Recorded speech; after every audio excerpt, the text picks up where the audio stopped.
My Gavan and Melanine, and well met indeed. I am Arake Galajerthin, the head of the modding team behind Divide and Conquer, and welcome back to Divide and Conquer as I bring another faction overview, and this time it is Rhûn. First of all, it is not Mordor, they're going to be bumped off to next week, and this is to tie this into the start of my version 2 Rhûn campaign on the channel, which is likely to kick off within the next week. Maybe 2 weeks, but I didn't want to take that chance. So Rhûn is going to tie in now so that you all get a little bit of an idea of what Rhûn's going to be like now before I dive into the campaign for it. Additionally, I've started again with this message, although I will then jump to turn number 2. But I've started with this message so that you can again see that if you have a little read through here, it will explain a little bit about what you've got to do.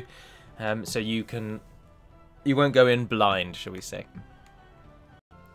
Okay, so Rhûn. Apologies, let me just open my book. I do have a little formula of things we're going to discuss. Now, once again, what I will do is there have been some reasonable modding changes. And again, in the little gap between the end of the campaign side and the start of the battle map side, I will just discuss a few modding changes that don't pertain to Rhûn.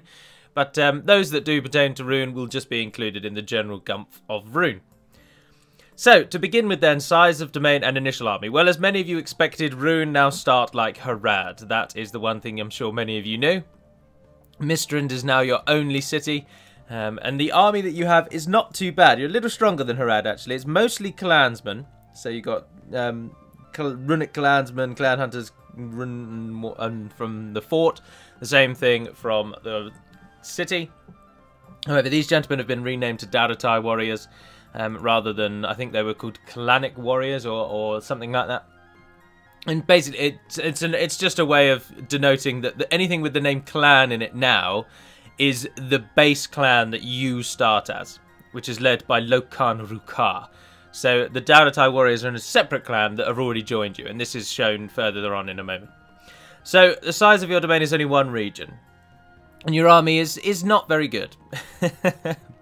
And these are the only units you can train. So the Daratai are already with you, and you get then the clan hunters and clansmen. So your leader and capital. Well, your capital is Mistrand, of course, and your leader is Lokan Rukar. Now, this is the section where we deal with unique bodyguards, and this is going to cause something of a furore. This, first of all, show you what your unique leaders look like. This is what your faction leader looks like. Quite easily denoted on the campaign map, in my opinion. He's far more gold. He has a red cape rather than a brown. And he has a more elaborate helmet. Now, this isn't unique to Rukar. This is just what any of your leaders will look like. So you'll always know where he is if you're on the campaign map. Your general looks like a standard Easterling there. And a captain... unfortunately, looks almost identical to a general, which is very annoying. But these are the base ones from Third Age. So the captain doesn't have a cloak and doesn't have stars. That seems to be the only difference. Now, to cover then, we'll do Diplomat first, actually. So your Diplomat trains out of the tent of the Khan, and this is obviously the building in your capital, and that's where your Diplomat will come from. The next nearest Diplomat comes from Karasant. You only get either 2 diplomats or 1 diplomat. I can't remember what I made it. Now, so custom bodyguards. This is where I think many of you are going to be disappointed. Khan Margos still has, rather, not continuous, he still has the Lok Na Rim. So he is an archer general. And he can be very, very useful in the early game. Now, your faction leader, you're all expecting this to be the chariots, aren't you? But they are no more. He now has Lok Sion Rim as his bodyguard. And this was because the testing that we've received so far, and many thanks to Brasadas El Monstero, who so far have provided the most testing on Harad Rhûn. So many thanks to them anyway. But the testing that we received so far was that the runic campaign, even with the one-turn start, was unbelievably easy. And it made no difference to them whatsoever. And one of the biggest complaints we had is that the respawning chariots are so OP. It's just outrageous. So in the spirit of trying to make cavalry bodyguards worse, Lokan Rukar now has Lok Sion Rim. So he counters other cavalry with one of your faction's best units. The Lok Sion Rim are one of your 2 best infantry units. So he counters other cavalry, but he no longer has the outrageous power of the chariots. Now the chariots will join you, but never in a general form. So, Rebel Expansion. Well, Rebel Expansion is everywhere. So, but this is going to be dealt with more in scripts. But do just note that this is how you start. One province. It might be advisable to take Lest before Dorwinion do, because then you'll have an easier time dealing with Dorwinion. But that is up to yourself. Neighbours and diplomacy. Of course, Dorwinion are your neighbours, and south you have Mordor and Khand. Way down in Oibamari, and obviously there in Saragost. Sorry, just having a drink. And they are your immediate and closest neighbours. You're allied to Mordor and you're allied to Khand at game start, but you're not at war with Dorwinion at game start. So the option is there if you want to try and be a bit more neutral. Your enemies, interestingly, are Dol Amroth and Dale and Erebor. But so if you want to ally with Dorwinion, what you need to do is break or get ceasefire with Dale, and then you can ally with Dorwinion, because Dorwinion are allied to Dale, so they won't accept any kind of peace with you until you have peace with Dale itself. So, but that option is there. So, economy and buildings for Rhûn. Well, Rhûn are unrestricted completely to the end. You get all 3 levels of castle, and you get all 5 levels of town. All the way up. You also, as you can see, have a nice unique custom model for your towns. You have a red brick wall as opposed to the sandstone, I would guess, of Harad. Although Harad now have that nice little red tenty thing atop the turrets, which is good. But so you're unrestricted in terms of your towns and cities. You get the very useful caravan stop, which increases population growth and then gives trade bonuses when it goes larger. Your Mason's Hall, courtesy of Anno, is there, and that, again, is needed to build the largest level of city. And the Mason's Hall you can find from Master Builders. Then it goes Master Masons and then Guild House. In terms of your guilds, you get the standard warriors, but you also get the Merchants Guild, which is not used for very many nations at all, but you are one. So you get the Merchants Guild, which just gives an increase in tradable goods, and then an even better increase in tradable goods. And as you can see, it just looks like a marketplace. But you also get the Warriors Guild, which gives you your melee weapon bonus. Almost every nation gets a Warriors Guild. So we come on to scripts then. Now, I'll deal with Khand first. Khand and Rhûn have the same script that Khand and Harad have, in that if you are allied to Khand, you can then construct the Variag mustering ground, and it allows you to train Variag troops. Additionally, if you do not wish to train the troops here and you want even more variety, because when you're allied to Khand, you get, let's say, 7 units. I don't actually know the exact figure, but this is just for illustrative purposes. Let's say you get 7 units. You'll get them in Mistrand. They'll train maybe every 10 turns. You get 7 different types of units. However, if you go and actually conquer Khand, you'll get, let's say, 9 units. But they'll train every sort of 15 turns, but you get them in more locations. However, they also dislike you. So the Variag mustering ground means that you don't have to go to war with Khand. But if you do go to war with Khand and you conquer their lands and you build the Variag, I can't remember what it's called, enslavement ground, possibly, then the building has a negative impact on your public order. So it's a bit of a two-sided, a double-edged sword, as they say. So the main script that you all want to hear about is now that your units are locked off. So very much the same as Harad, you're now uniting the clans. And unlike Harad, it isn't about how many towns you have captured, but the specific town you have captured, if that makes sense, and I will explain that more. So the first unit that you might want to unlock is the Balkoth Tribesmen and their new counterpart, which you'll see in the second half of this video. So the clan of the Balkoth come from Bur Ermanaricus. So if you take Bur Ermanaricus, then you can then train the Balkoth. You can train them anywhere, and even if you then lose Bur Ermanaricus, they will not be locked off to you. Once you've got them, you've got them. But you need to capture their heartlands, which is here, Runic Borderlands, Bur Ermanaricus. If you wish to train the 2 units of Variags that are part of Rhûn's just dedicated roster, and these are the Variag Horse Archers and the Variag Foot Archers. I can't remember what they're called. Khandish Hunters and Khandish Raiders, I think. If you want to train the Khandish Hunters and Khandish Raiders, Khandish, I've added a T, Khandish Hunters and Khandish Raiders, then you need to take both Enmahath and Mataram. So one will not do. You need both of these regions, and then the Khandish units will join you. So if you head south, you can go for Khandish units first. If you head west, you can get the Balkoth first. And finally, the last are the Arialad Dragon Riders and Arialag Dragon Guard. Now, the names are completely new, but they are just the old version of what was the Clan Guard and Clan Riders or Cavalry. But they have been given their own little name and their own little clan. And to get those, you need to take both Elgar and Rhubar. So Rhubar and Elgar. You'll see on the other half of the video which units I'm actually talking about. So for the early part of the game, you're going to be using just the Darotai who have already joined you and the 2 units of clan, the clan hunters and the runic clansmen. And you will need to then head out and claim somewhere. Now, in the same vein as Harad, once you take a region, a general with normally that kind of unit will spawn. And he will also have a little army of those units, and he will spawn. So you'll then get a one-off boost and hit of those units. Now, personally, I'm going to go for Elgard and Rhubar, because I think the Arialad Dragon Guard and Riders are the best of Rhûn's early game units. So once you take these 2 towns, a general will spawn here with the Riders, and he'll have a contingent of the guard as well, and then that gives you that little boost for taking that town. Finally, if you take all of the above, so Rhubar, Elgar, Mataram, Enmahath and Bur Ermanaricus, you will then unlock the chariots, the Wain Riders. They have been given a different name other than just Easterling War Chariot, which is what I think they used to be called. And they've also been tied into that text description that I spoke of at the beginning. Speaks of a Khan off map who is willing to assist if your power grows, and he knows he's not sending his people to his death.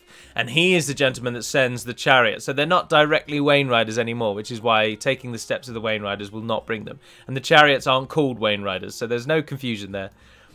But once you are strong enough, he will then lend support, and a general will spawn. Now, the general will not have chariots as his bodyguard, but there will be a unit of chariots in his army. And then the chariots are available to train.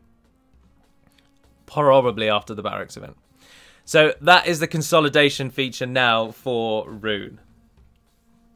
And it just, the aim of it is just to slow it down a little. There are certain factions in the game, apologies, little tangent here, but there are certain factions in the game we will never be able to make difficult.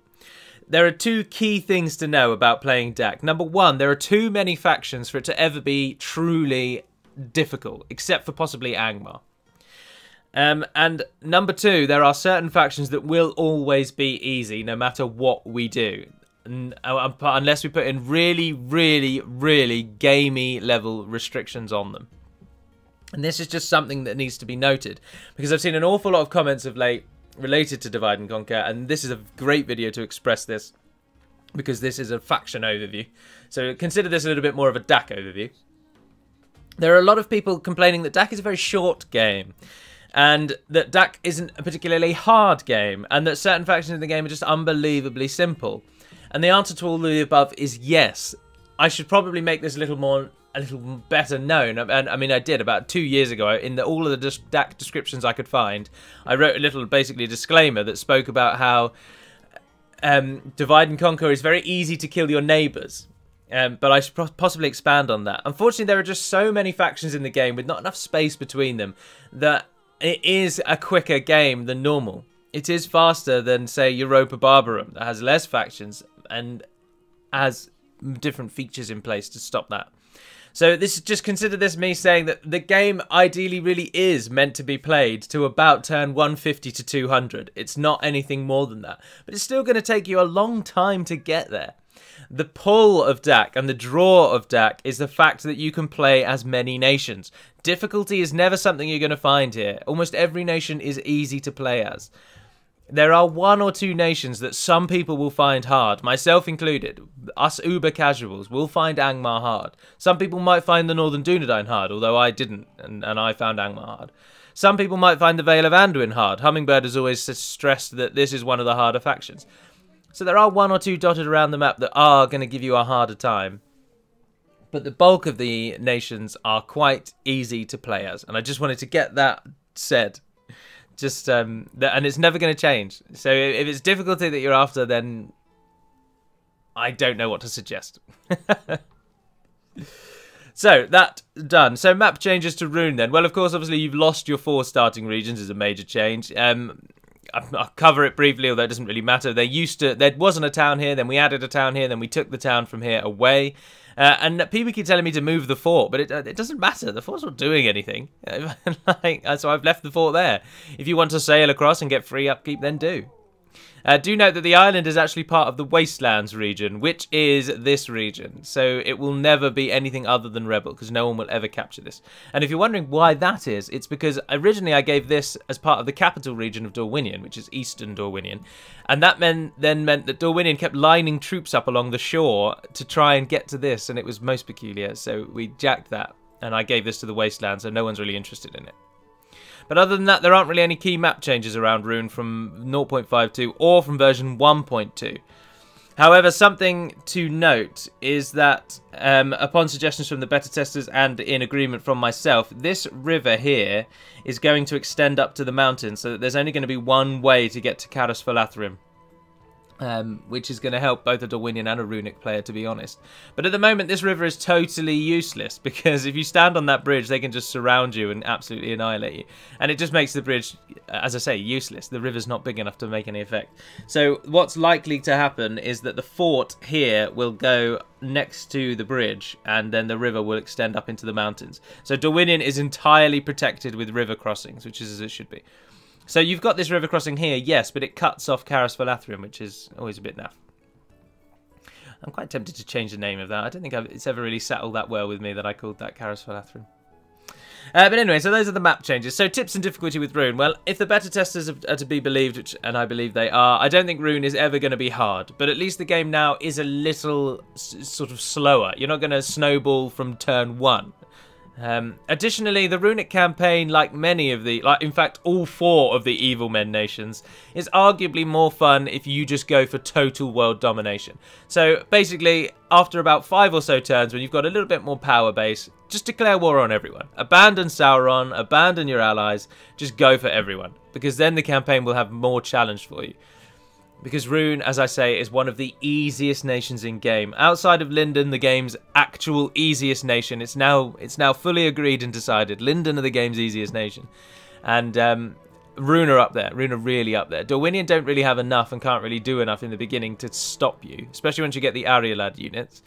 Then it just snowballs out of control. Because Erebor will almost certainly try and deal with you, and whilst they can beat you in the auto resolve, they're not as great on the battle map itself. And Dale don't really have a candle to you, and they also are caught in a weird world where they're trying to go for Dol Guldur, and they're trying to go north, and it's all a bit of a problem. So there's no real enemies, which is why I would suggest fighting anyone and everyone, basically. But the changes to Rhûn aren't actually that vast. It hasn't taken that long to explain. We've literally just cut off their towns, and you have to conquer the regions to claim units. So that's the campaign side of Rhûn. I'll now just do a brief little bit about some modding changes, and then we'll go over to the battle map. So some of you will have seen it already as I was panning over, and you probably paused, but I'll put you out of your misery. Tharbad. Royal Tharbad, which is what I always used to rename that when I took it for myself, and the normal town of Tharbad, now, as you can see, are Osgiliath. And this is a pretty cool change. So they both have a port now as well. And furthermore, as you can currently see, because we're at turn 2, Dunland no longer take either of them in the turn 1 auto expansion. Now this is not set in stone, because people have always been arguing that Dunland shouldn't take these in the turn 1 auto expansion. But then if Dunland doesn't take these in the straight away, they then normally are very slow to cross the river, and it basically means Bree and the Northern Dunedain have no enemy in the south. And that is why they used to take them in the turn 1. But I'm willing to at least test it and try it. So at the minute I am allowing to see what happens if they don't claim these 2 towns. But the chances are that will change. But Royal Tharbad and Tharbad upgrade to just use the Osgiliath model. It's a very cool battle map. It's only used in one place, so it's cool to add it up. The Northern Dunedain can now use the Osgiliath model, so the Royal Tharbad and Tharbad can be upgraded by the Northern Dunedain, which then in turn means that they can also upgrade Osgiliaths. Which also, flipping around even another angle to this, means that Gondor and Dol Amroth can upgrade Tharbad to look like Osgiliath. So these are all possibilities now. If you're wondering, that is why the Dome of the Stars has been removed from the Osgiliath town model and has been added as a standalone resource. Now, the model is actually sort of based here, but it's then put so off-center it looks like it's in the river, which is why you don't get any tooltip pop up, because the actual resource itself is basically placed in the city. So the Dome of the Stars is a standalone feature, which allows Royal Tharbad and Tharbad to upgrade. I didn't want to go with West and East Tharbad, and I thought if we assume that the royals lived on the western side or the northern side of the river, and the basically commoners lived on the eastern or southern side, so then the distinction was that the Royal Tharbad is where the wealth lives, and Tharbad is where everyone else lives. So that's one of the key changes there. Additionally, you would have seen as I scanned over it, Witherboard now is the entirety of the Eastern Grey Mountains and now has that name, and the Western Grey Mountains are the Western Grey Mountains. And this split is done to basically block Erebor. This means Erebor now goes an awful lot more for Rhûn, and it is a wonderful change because the Misty Mountains have less enemies to worry about now, and Rhûn actually have enemies to worry about now, so it's very, very useful. Also, as you see, Witherboard's garrison has been massively plumped up, and that is the reason why Erebor don't go for it. But the bulk of the reason is that this whole region is now Eastern Grey, because when I made this garrison here large, Erebor, rather than not taking this, they just walked around the northern side of the mountain and took Dane's Hall. So it didn't actually change anything. So instead, I have made this larger, and it now controls this entire eastern side. I've already discussed, of course, but Treebeard's Hill has gone, but there's since been another change. The forest is now littered with Ents, so trying to get to Treebeard's Hill, you will be ambushed by Ents, and this will also stop the AI from being so successful. Now, a little bit about the Ents. I tried to do some testing to see how I could get them to work, and if I play with the Ents in a custom battle, and I have just one unit of them present, and they aren't the general or the captain, then they work absolutely fine for me. They never crash the game. However, by merely having 2 or more battalions, my game would always insta-crash. And if the Ent was the captain, the game would also insta-crash. I just can't get my head around these Ents. So, basically, if the Ents are going to crash your game, just avoid Fangorn Forest. But that's part of the reason why the garrison in Treebeard's Hill itself isn't actually very large, because no matter how good your computer is, no matter how the Ents perform, the more Ents there are, the more likely it will crash your game. And if there are only about 4 or so, then many people will at least be able to fight that battle. So there are Ents in the forest now, so do watch out for that. Now, the big news, well, you can't see anything from here, but will be very, very cool soon. And that is, some of you on Discord were asking who RK was. And RK is a gentleman who's been around Total War Center for some time. I believe he is the creator of the Under Towers battle map. And that gives you the clue as to why it's so great that he's here. And he has already offered 2 things to us that he's done already. And Numenas and Fornost now have unique battle maps. And boy, do they look awesome. Fornost will now be an actual ruined sort of city. So you no longer need siege equipment to take the town. Which means it's going to be a lot harder to defend. But there is still a choke point feature. It is that you defend in front of the palace. And there is a choke point kind of into that final square, but it looks really good. And Numenas, what he's done with the Numenas, which I think is actually very clever, is he's taken the very broken Kaya Andros battle map that many of you know from 3rd Age Total War. He's taken that battle map and he's essentially fixed it. So he's added in a few things that the AI can now actually handle so that they can play the battle map. And then it also adds into the notion from, I believe, Lord of the Rings Online, that Numenas jetties out onto a bit of a peninsula and there's like a tower on an island or something like that. But it just links a bit better with the lake now, because the actual city battle map is on an island on the lake, essentially, with 2 bridges. But there's a little bit more to it than that. It's not just a clone of Kaya Andros with 2 bridges. There's a few extra changes, but it looks very, very cool. And the Elite Dwarf will knock up a few now completely custom models for these 2 towns. So Numenas and Fornos will have unique campaign strategy models as well, which is all very cool. But the really cool thing that RK has agreed to do, because he's not come on board full time. I've asked for a couple of things if he's willing, and he said yes, and then we'll go from there. But many of you in my Angmar battle, when I fought in a Linden town, many of you noted, and I myself noted, how cool it was that there was that walkway. I believe it was Gehuzanar. I think we were fighting in Gehuzanar, and there was a walkway. that went around the centre of the town, and it acted like a wall with nothing underneath, so like a walkway. And the entrance point was at the town square. And essentially, RK is going to add this to Caras Gallathon, so it's going to be far easier to defend Caras Gallathon, because you can put your archers or javelin men up on this walkway, and so they can then fire down on the enemy below without worrying about the enemy getting onto the walkway. So that's going to be very cool, and that's another little modding change. But do note that these modding changes will be covered in their own exclusive videos by Melvin Weirkallen, who is a fellow YouTuber and a member of the Discord group.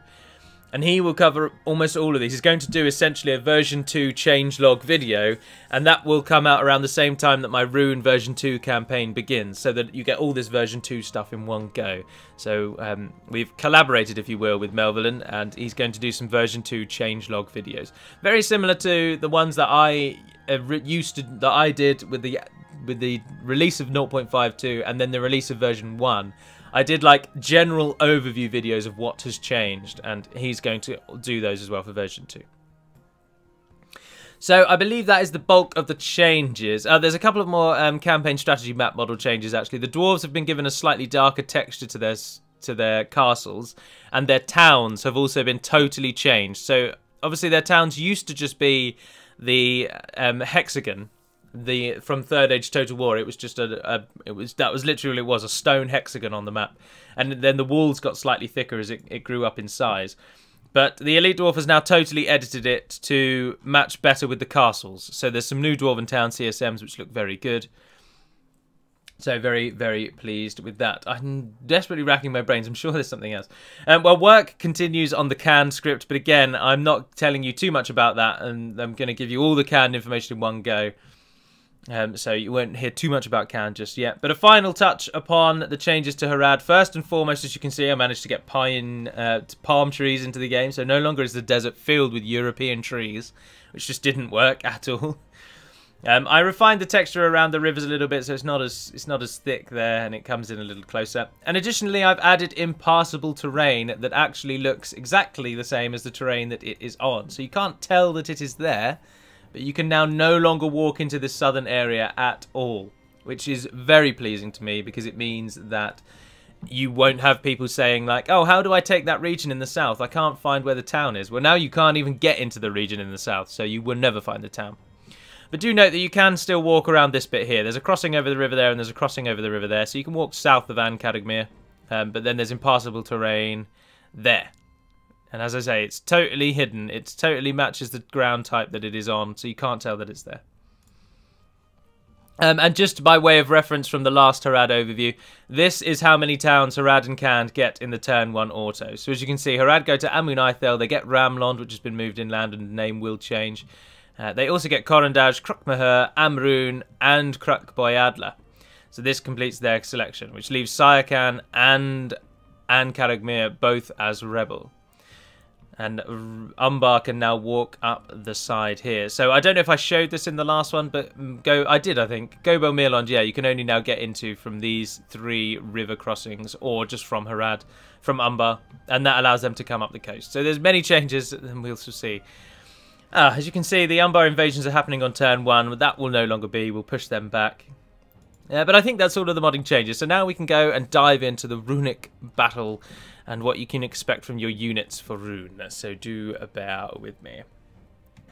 Welcome to the battle map side. So, a quick overview of Rhûn, as you can see, is that they're a very early game nation. You don't actually get very many choices in the later stages of the game. Once the barracks event kicks in, you only get a few extra additions throughout your realm. And of course, the last unit even there is your bodyguard, so they don't even count. Additionally, do note that the new unit that I was talking about in the first half is so new that it doesn't even have any UI yet, which is why it looks like a Roman peasant. Which is good, though, because then that adds some extra guesswork. So, again, I shall just explain this at the start of every one of these. The units are split dependent on their stats, no longer where they actually train from. And this is, of course, because many of your units are even locked. So depending on how slowly you play, you might not even get some of these units till after the barracks event. So they're all broken up by their stats, not by where they're trainable from. Also, allow me to just cover this because someone was totally unaware that this was a feature in Medieval 2. The difference that you see there in the graphics is a feature of the game that helps it to run. This is a sprite which is generated when you are far away from a unit, and it's a very, very simple, essentially 2D sprite that you're seeing that allows the game to generate more troops without as much wear, without as much work, basically. And so it's a little feature that just allows the game to run better, because somebody thought that this was a bug, and they wrote it in the bug thread that their units turn into blobs when they zoom out. It made me laugh so much. That is a part of the game, and the sprites are just 2D generated images of the unit, which is why they always sort of, there's that line of updating.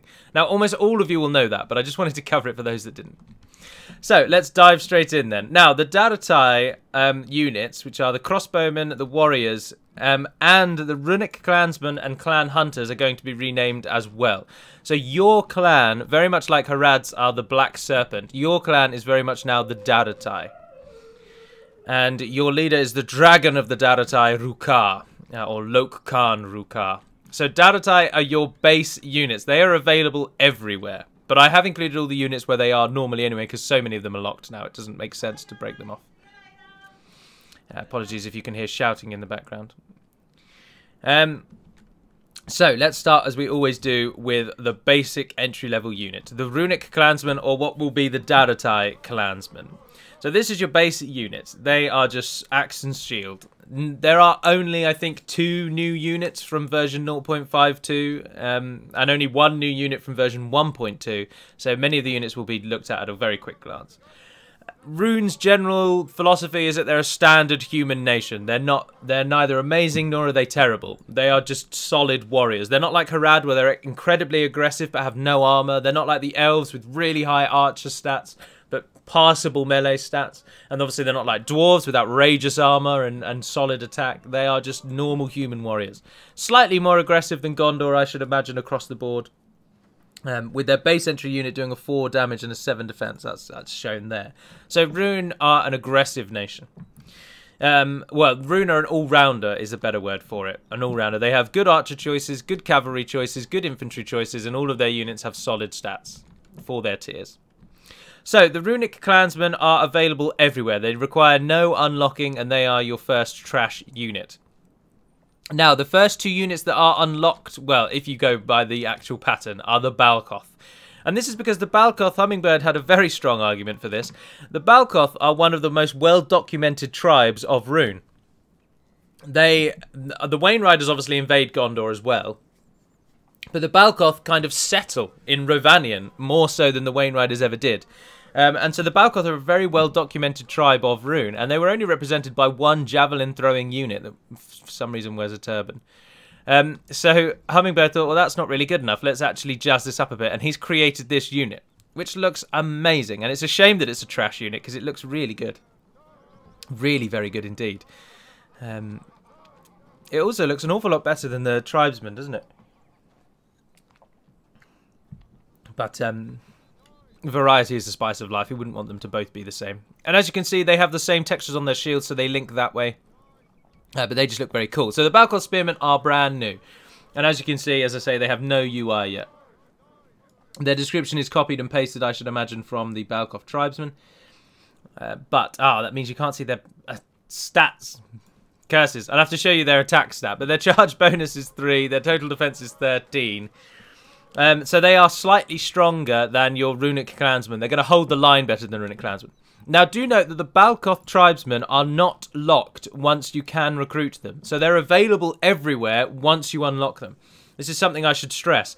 The units that you unlock are not restricted to those regions you captured. Once you've captured the regions that they join you from, you can then train them everywhere.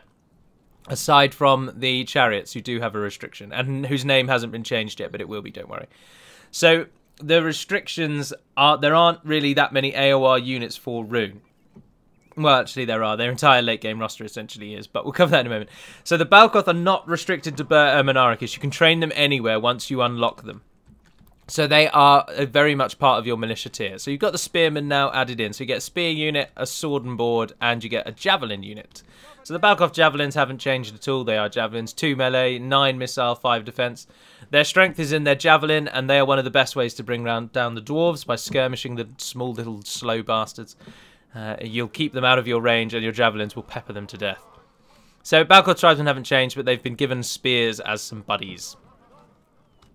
You are also supported at the early game, of course, with the clan hunters, or what will become the Daratai hunters, or possibly Daratai marksmen is probably going to be a better name.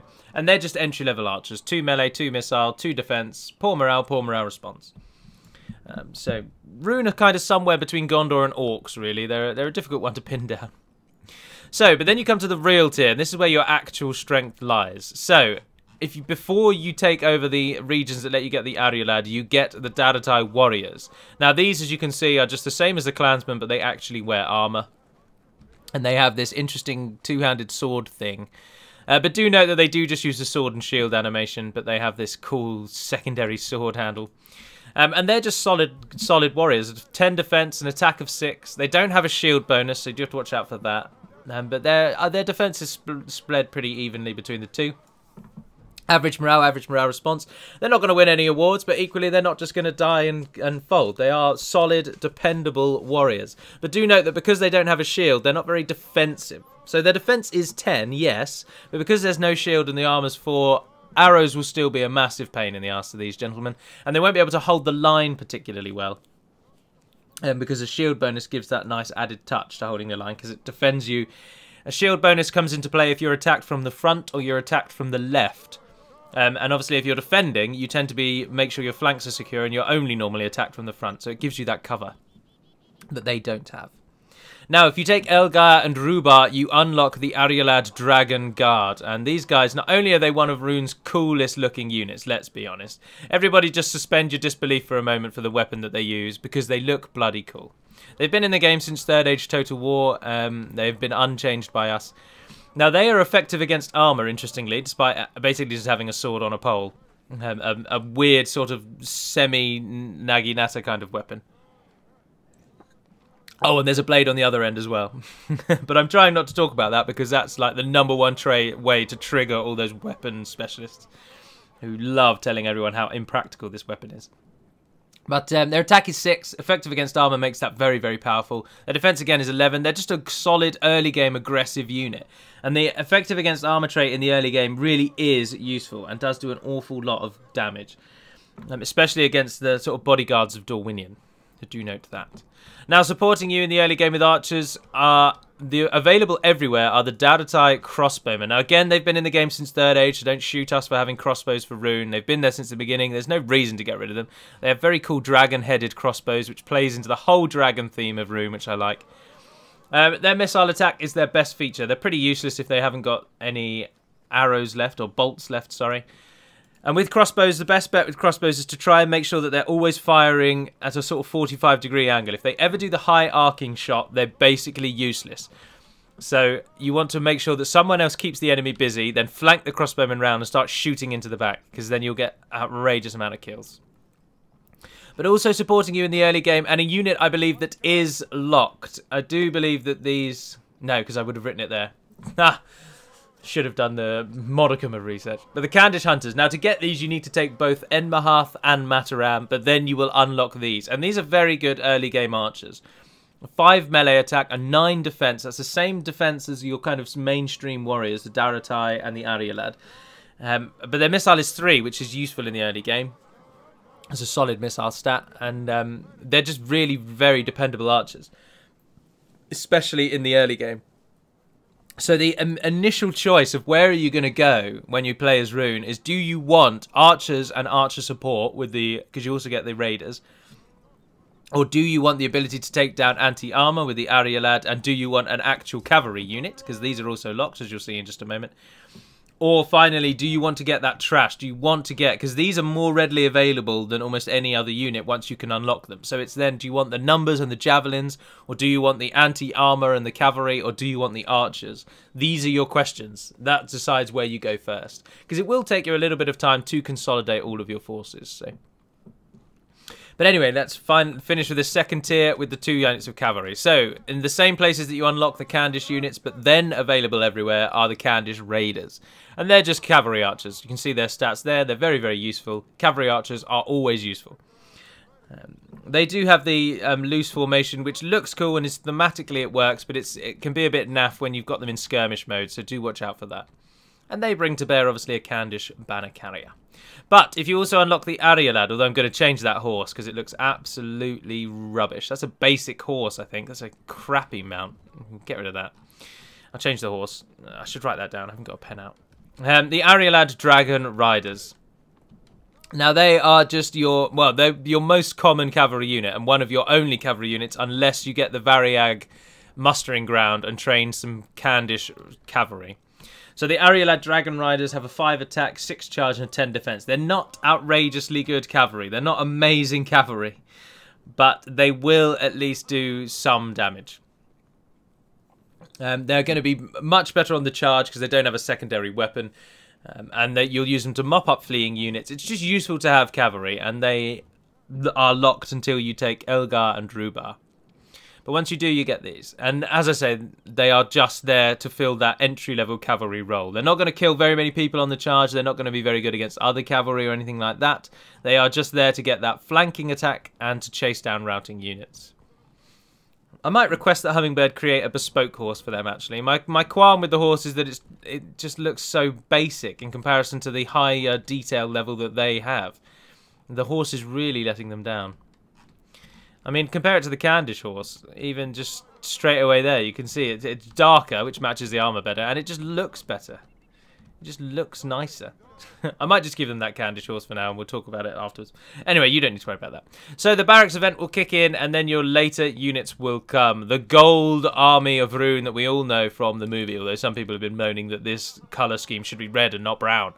But these were created by Third Age Total War, and then we've just used them and adapted them with the 2 units that you see behind, as we'll get to in a moment. So once you come after the barracks event, then the first 2 units that you're going to get are the Loke Flagrim and the Loke Gamprim. Now the Gamprim are just pikemen. They are just pikemen, so they're very useful. Pikemen are always useful, and with this kind of defense stat, they will always be useful. They're going to support you to the end. So nothing. I think they used to be halberds, but we've changed them to be dedicated pikemen. So those are the Gamprim. If they are halberds, I will swap them to be just outright pikemen. Supporting them are the Loke Flagrim. Oh, sorry. I have to drink lots. I can't talk this much. These are effective against armour. So these are your late game anti-armour killers. Their attack is 6. Their total defense is...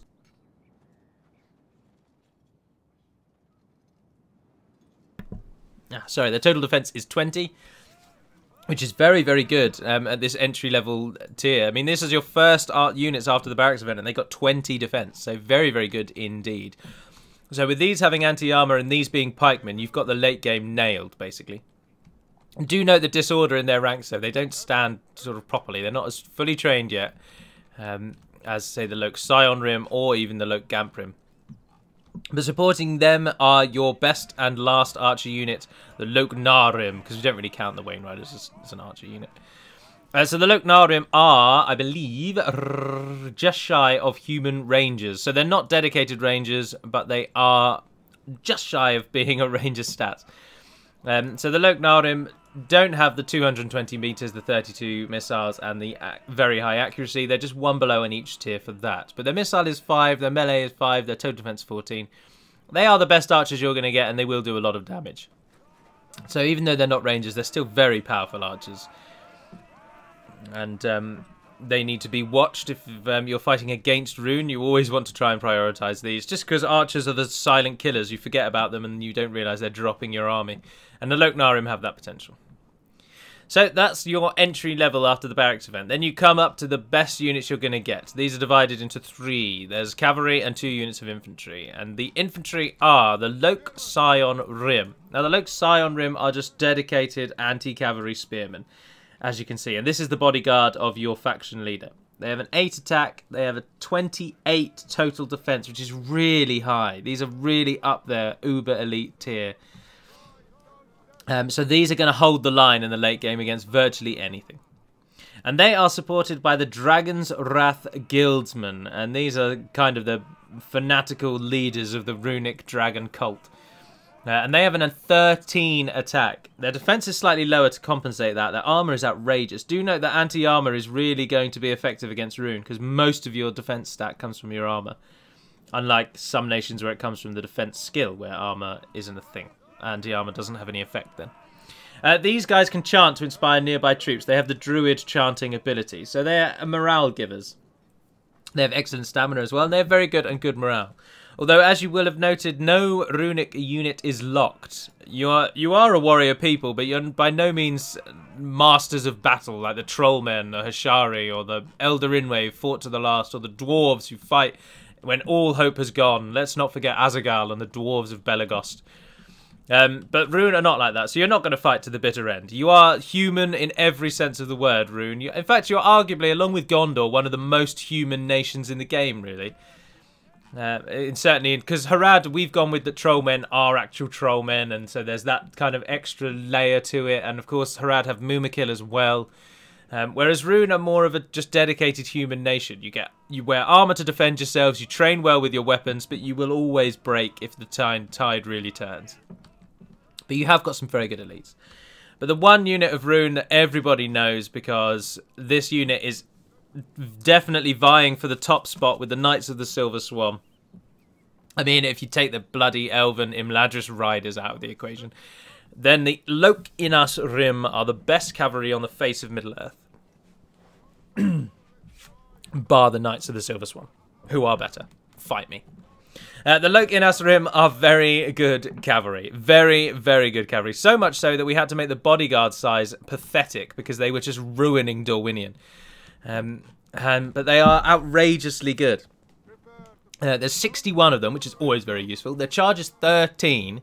Their attack is 9, and their total defense is 24. They inspire nearby troops to get bonuses in deserts. They have a powerful charge.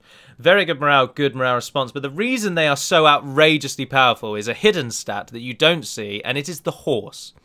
The mount of the Lok Inas Rim is one of the best horses in the game, and by this what I mean is it has a very high mass stat.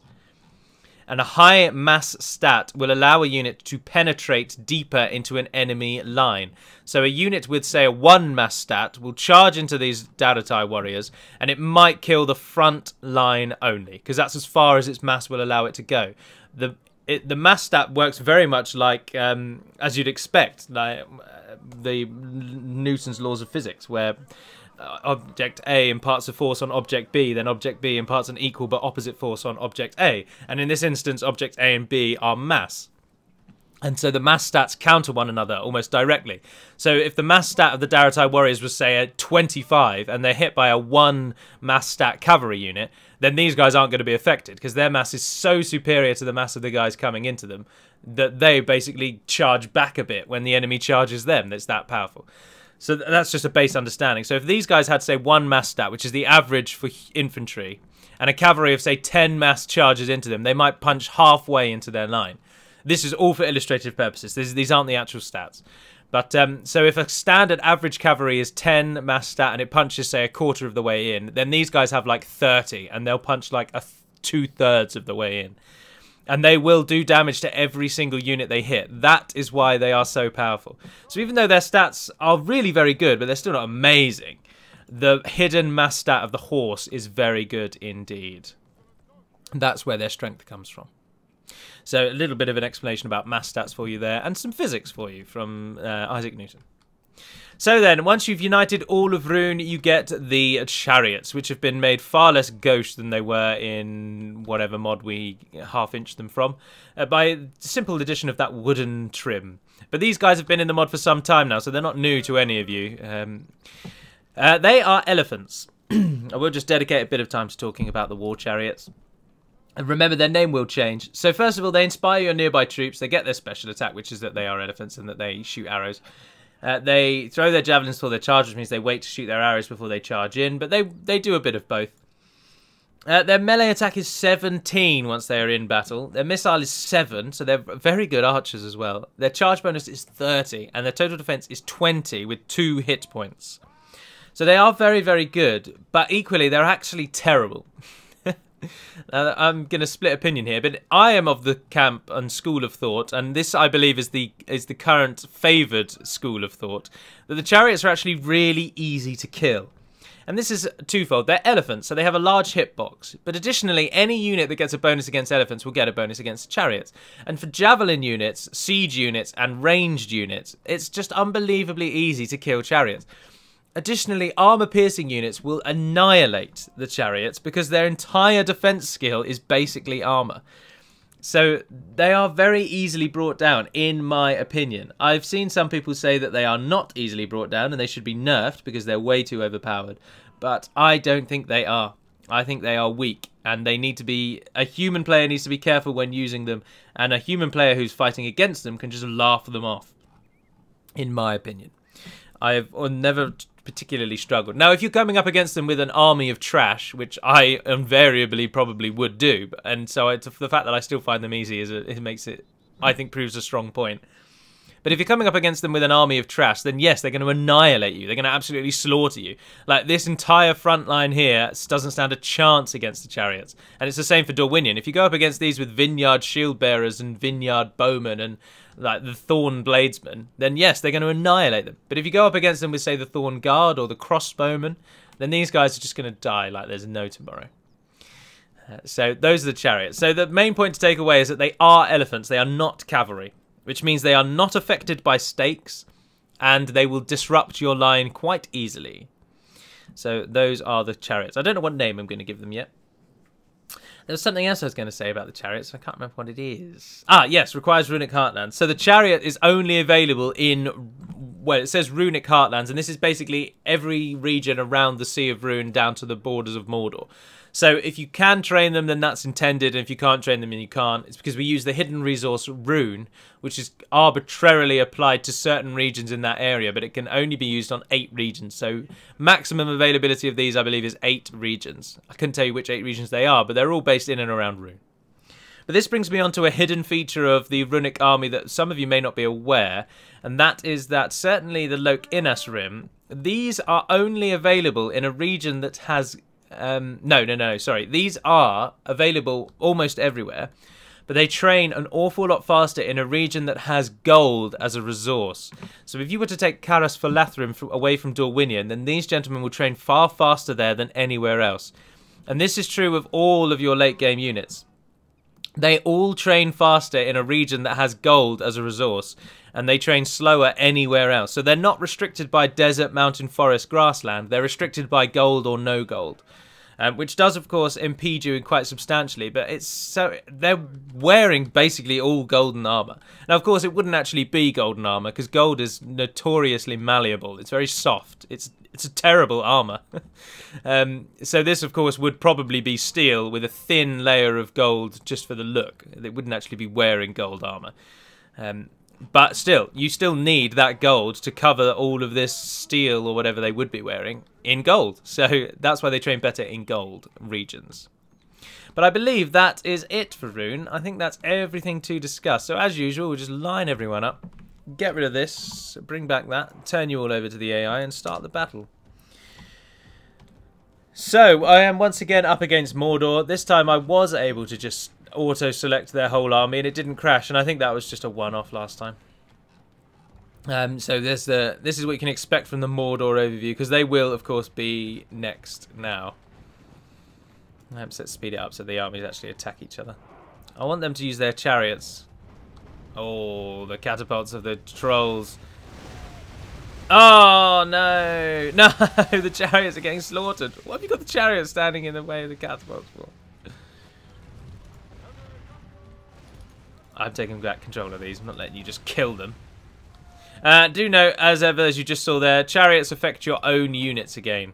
So, like Mumakil, they will kill your own units. Now, unlike Mumakil, something I didn't cover because I totally forgot to mention it, is Mumakil can run amok, which means that if they're scared or if their morale drops to 0, they will then just start running uncontrollably, and you have to use a special ability that kills them. But the chariots don't run amok, because whilst they are elephants, they're not really, are they?